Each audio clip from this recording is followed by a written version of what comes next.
Vizio says, at this point in your training, you should be able to judge a book by its cover.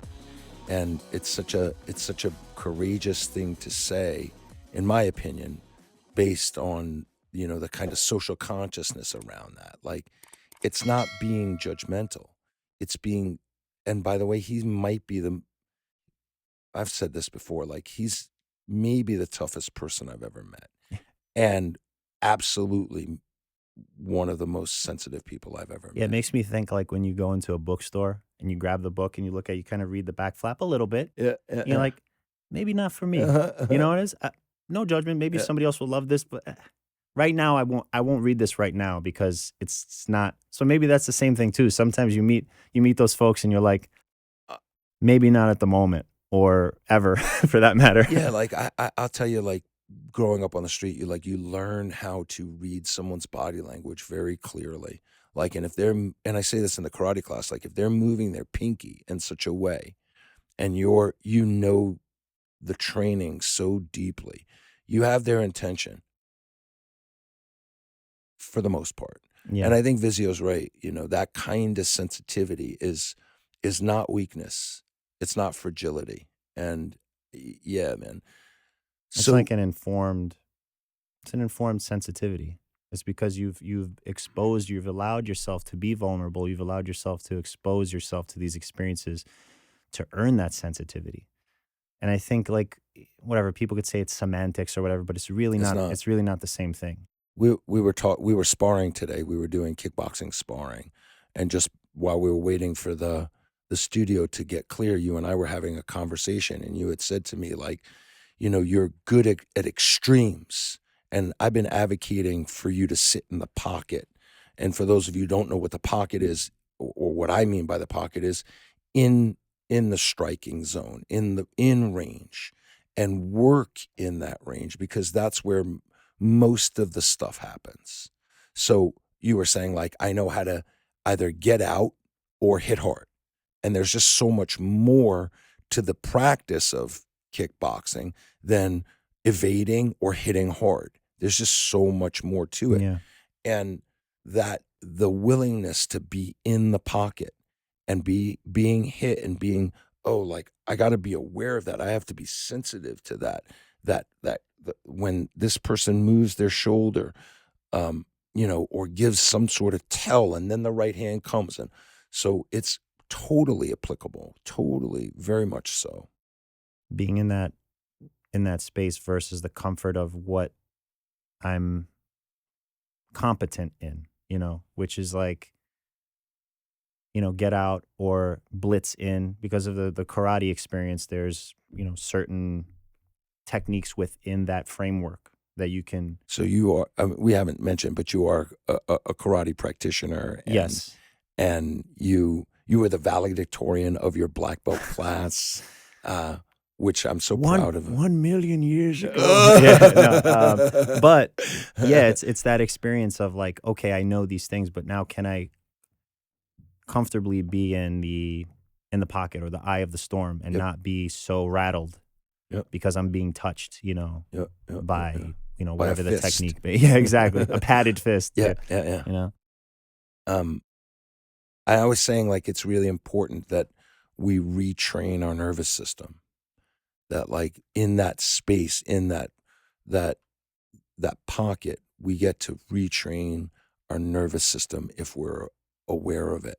And I think that that's very important as a metaphor for what you were discussing, this isolation, this feeling, attaching such deep meaning to, and this is what I heard, to the negative events in our lives, and forgetting about or not attaching such meaning to the really positive things that are probably happening simultaneously. Like, for instance, I had said to you that, like, thank God that pipe burst when we were there. Difficult experience, but if we weren't there and it had happened, the dojo would have been closed. I would not have been able to recover from that level of damage. And being able to kind of attach meaning to some of the positives we get in our nervous system, I believe, much like in jiu-jitsu or judo or any combat activity or martial art, we have to retrain our nervous system, because a lot of us are on kind of high as a way to compensate, as a way to cover our inadequacies. Yeah. The more and more my apologies. Oh, no, you The didn't. more I think about it, martial arts is really an exposure therapy of every kind. And the more you put yourself in that space, it's the same it's like a comment section of a video online. You see the most heinous stuff being said back and forth to people. You see some really beautiful remarks peppered in there. Yeah. But imagine these interactions happening in real life. And sometimes you do see that, unfortunately, where people, their fuse or their capacity is so short because they don't have the sensitivity or the patience to just breathe into whatever the situation is. So they reach for their closest weapon, whether it's a fist or a gun or, fill in the blank. Yep. And it's this immediacy to react. You've talked about this many, many times. I've heard it recently. And there's a number of things that you talked about years ago that are now kind of permeating in the consciousness. And it's these people are reacting versus responding.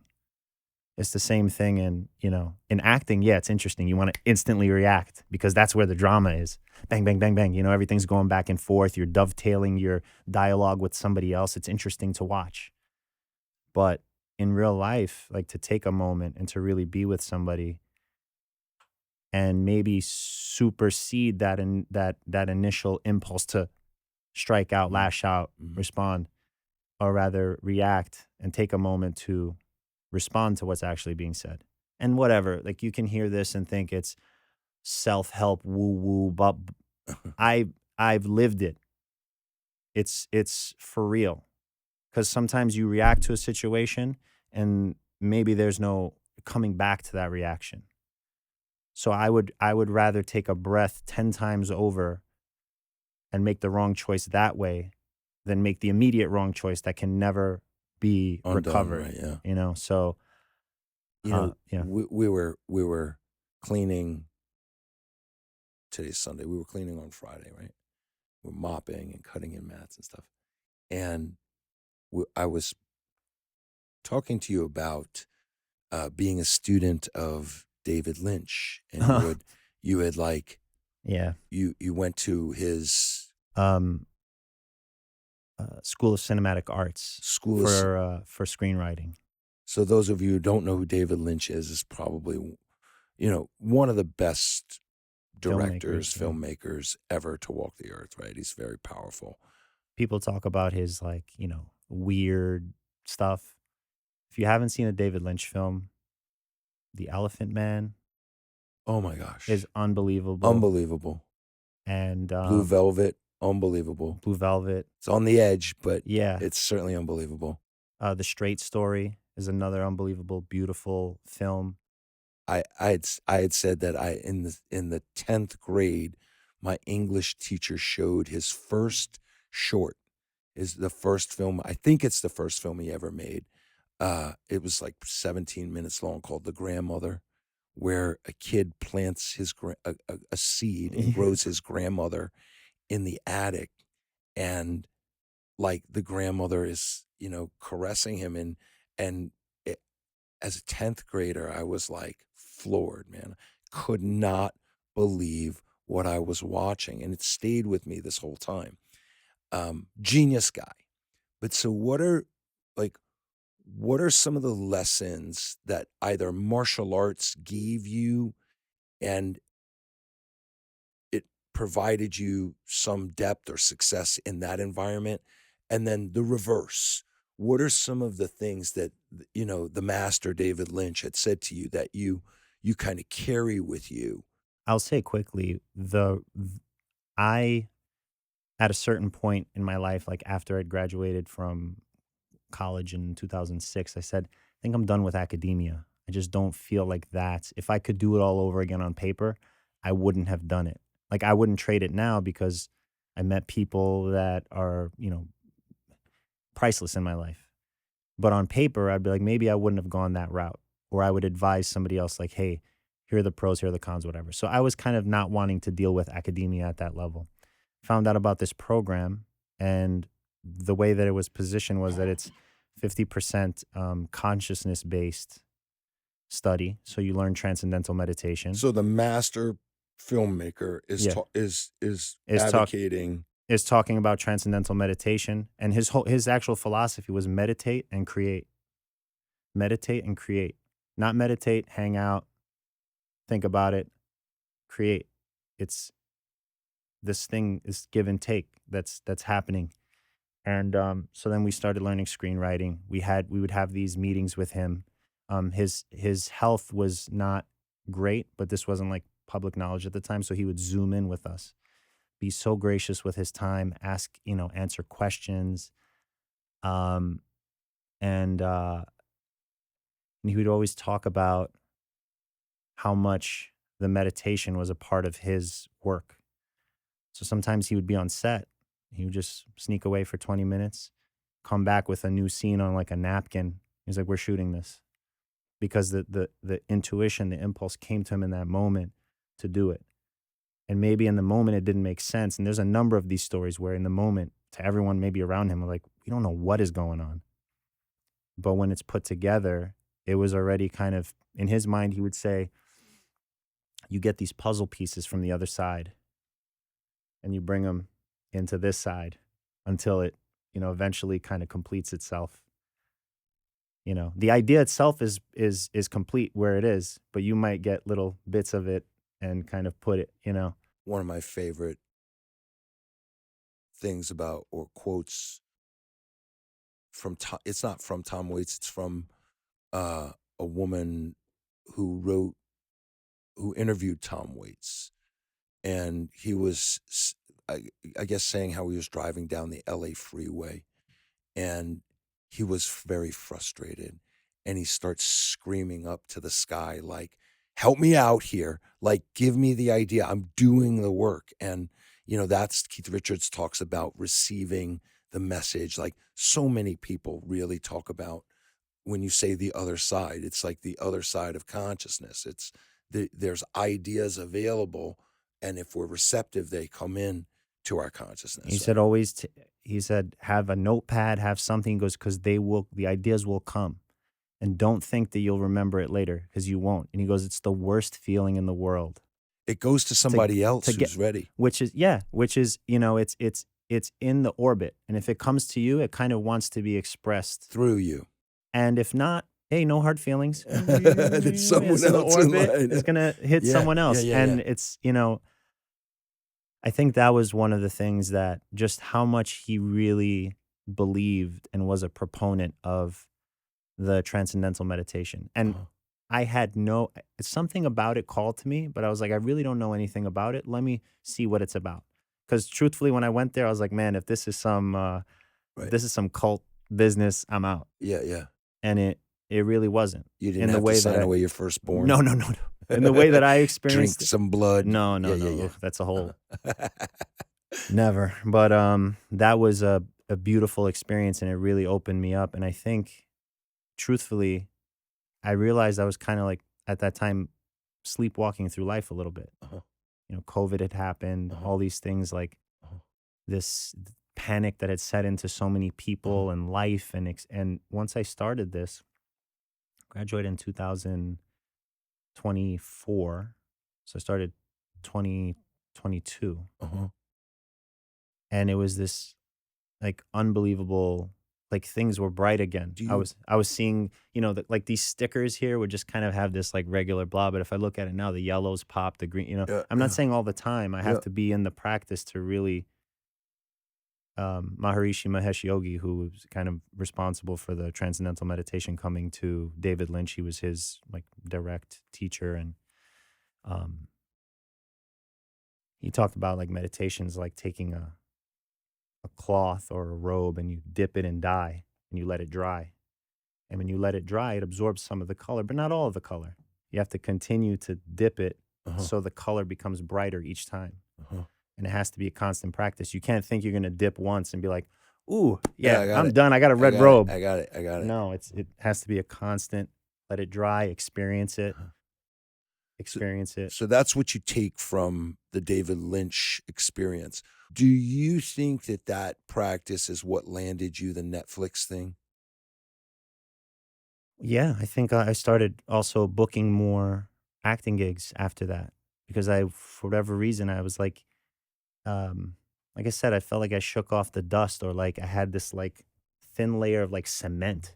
Uh-huh. And I was just like, oh shoot, I'm like cracking out of this stuff, you know? Uh-huh. And so I was more of myself. I think I allowed life or some of those years of COVID and the stress that happened there and the back and forth being between Brooklyn and Buffalo and trying to I think one thing I learned was not to, even though I wish to be kind and I wish to do well for people, not to spread myself so thin. Uh-huh. I'm not like, you know, You're not trying to save the world. save the Exactly. world or Yeah, like, yeah. self-flagellation Yeah, of yeah. like sometimes you have to set boundaries with people and Yeah. be it loved ones or others and, hey, I'm here for you, but also you got to be there for yourself a little bit too. And I think Fascinating. to go back a little bit, I benefited in that way from people, Uh-huh. They were helping me, but they weren't like enabling any negative. I also refused to be in any kinds of conversations that were he said, she said type stuff. Uh-huh. It's just not supportive, My good friend Buzz Durkin, uh, I was complaining about a relationship with a mutual friend, and he looked at me and shook his head no, and he's like, "That's none of my business." Like he just would not engage, and I learned something really powerful from him there. Like it's just none of my business. But so back to this other point that I've been kind of pecking at, like, was there anything that you got from the martial arts or you brought with you into the David Lynch experience that served you? Yeah, the being there, the having to sit down and write because you got to sit down and write. Pages aren't going to get done. Progress is not going to be made if you don't Show up. show up, Mhm. For this instance, it's you got to put your butt in the seat or you got to walk around and do a voice note or you have to, immediately punch in the idea as it comes. Like that's part of the practice. It may be a kind of a different but same way of being present for that, but it just happens in a different way. You just turned into Mr. Miyagi, bro. Oh, Different but same.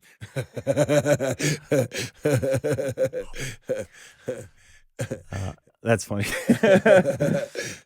We were Yeah. kidding before the podcast when the Walter had brought over the mascot of the show, Mr. Miyagi, and I had said, I find myself the older I get being more like Mr. Miyagi. Like I Yeah. even start talking like him,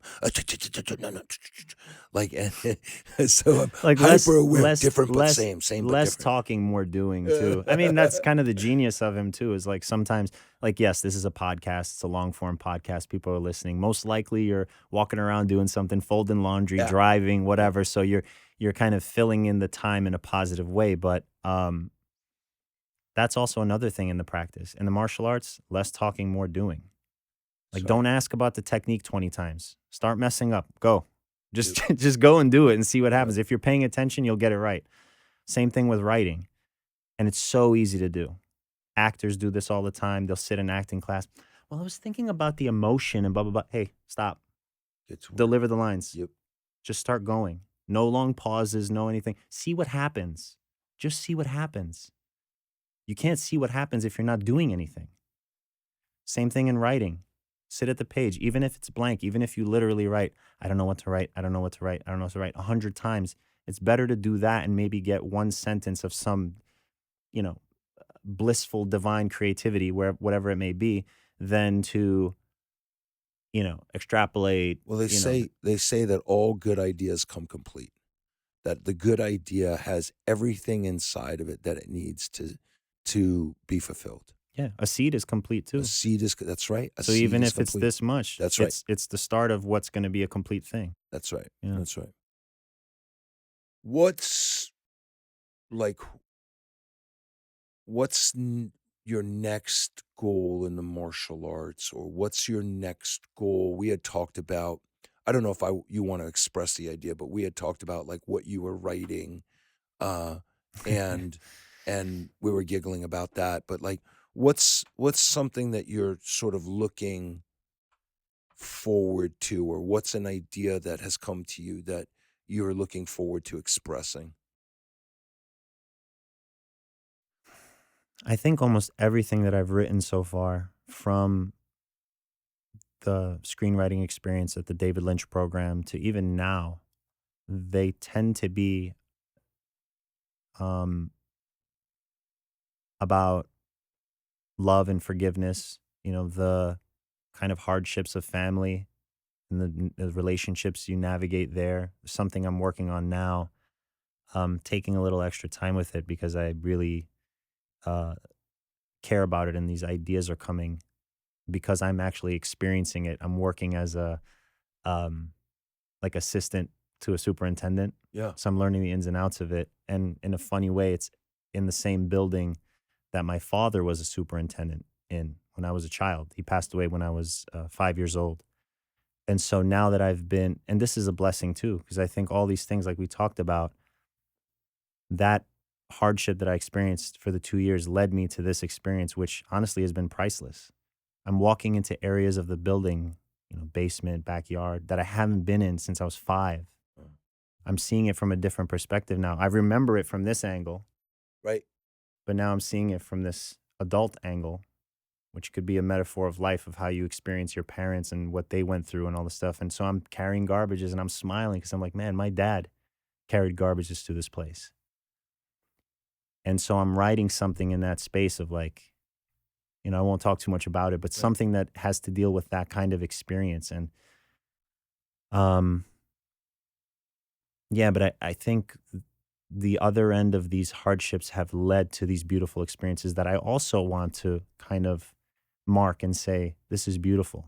Even though my grandma passed away, I can't forget her voice saying, "Hi, Afrim. Hi, Afrim." Man, she would say it in this way, like joy, pure joy. And I kind of want to, I tear up a little bit because it's beautiful, because I want to be that if I can to people.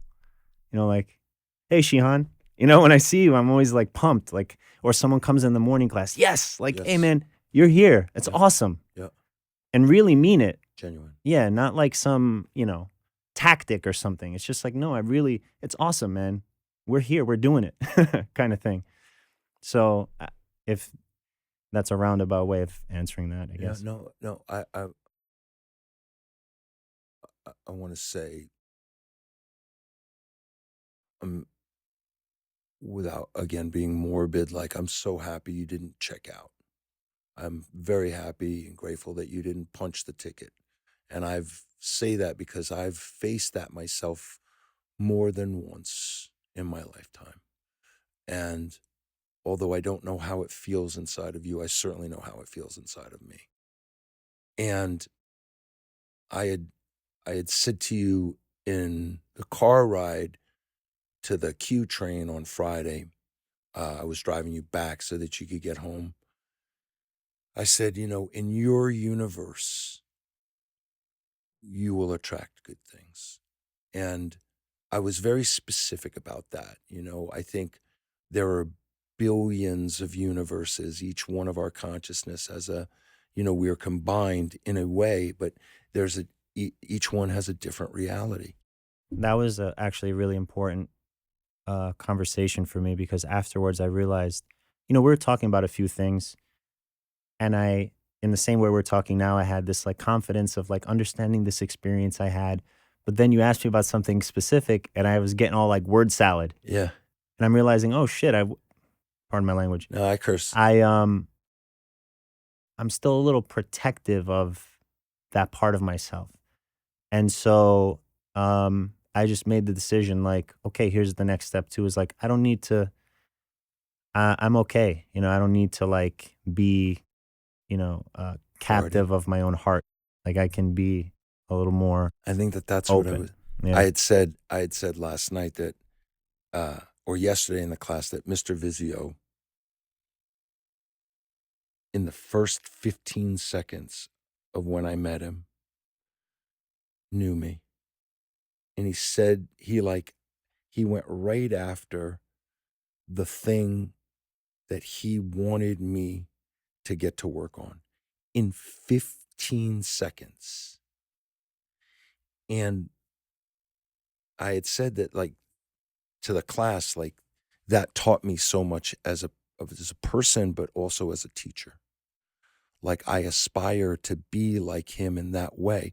Not that I nail it, and not that I'm clairvoyant or anything like that. Like, but some of you may not have a context for a teacher that's aiming for something inside of you to fulfill onto, so that you're, more complete, or more, actualized, or you let go of something. Again, it's an aspiration of mine. Some people listening may think it's kooky, but I don't. And in that way, like, I was very specific about saying in your universe, because I can feel your heart. I can see your heart. It's still vibrant. And I want to leave you with that. Like, and I leave everybody with that. Like, in your universe, good things happen. And they are, even right now. I'm experiencing it. So love you, buddy. Thank man. you. Thank love you so too. much. Thanks you. for Great job. having me on, and continuing to knock it out of the park with the podcast. Whoa, you got big shoes to fill, brother. No, man, you're doing great. I love it. Thank you for listening to the Gentle Art Podcast. Please share, rate, and review. And if you have any questions or you'd like to reach out, please contact us at the GentleArtPodcast@gmail.com, or contact us on Facebook, Instagram, and Twitter, or thegentleartpodcast.com.